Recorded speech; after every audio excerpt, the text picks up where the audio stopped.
Passer une nuit sous les étoiles est une expérience qui nous remplit de stupeur et d'émerveillement. Mais comment s'y retrouver parmi ces points brillants et ces nébulosités troublantes?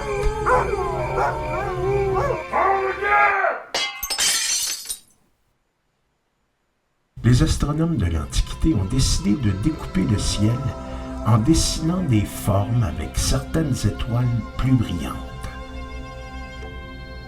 Ces formes représentent les mythes, les objets et les animaux de la culture de leur époque. Ce sont les constellations.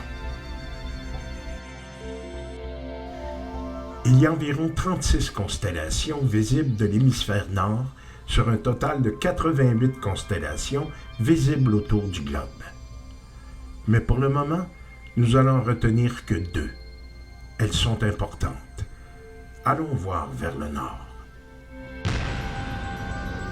Il s'agit de la Grande Ourse et de la Petite Ourse, ou de leur nom populaire, le Grand Chaudron et le Petit Chaudron. Ces constellations sont importantes car elles vous indiquent le nord. Comme une aiguille d'horloge, elles pointent en direction du pôle nord céleste. C'est le point de l'axe de rotation de la Terre sur elle-même. Une boussole vous indique le nord magnétique, qui lui varie selon la période ou la région d'où vous le regardez. Pour trouver le pôle nord céleste, qui lui est fixe, il suffit d'utiliser les étoiles Mirac et Dubé à l'extrémité du bol du chaudron pour tracer une ligne vers l'étoile polaire. Celle-ci est vraiment tout près du pôle nord céleste, le nord géographique, le franc nord.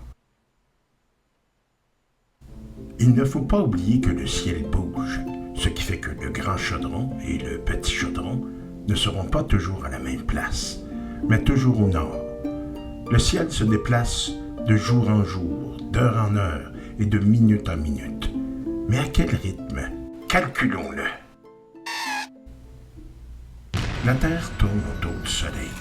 Elle fait donc 360 degrés en 365 jours. Si on divise 360 degrés par 365 jours, on obtiendra le nombre de degrés par jour.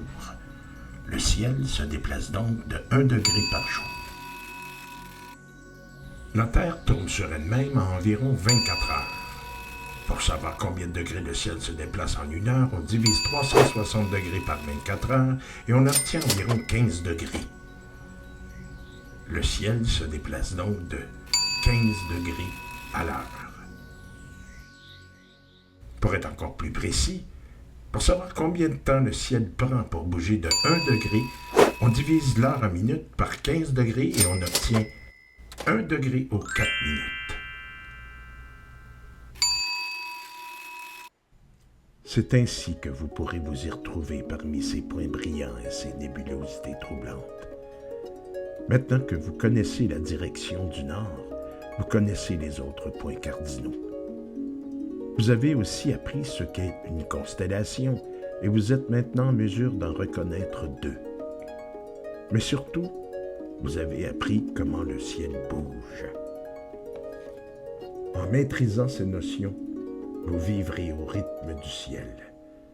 Vous ne perdrez jamais plus le nord et vous serez peut-être à même de dire, comme Voltaire, « L'univers m'embarrasse et je ne puis songer que cette horloge existe et n'est point d'horloger. »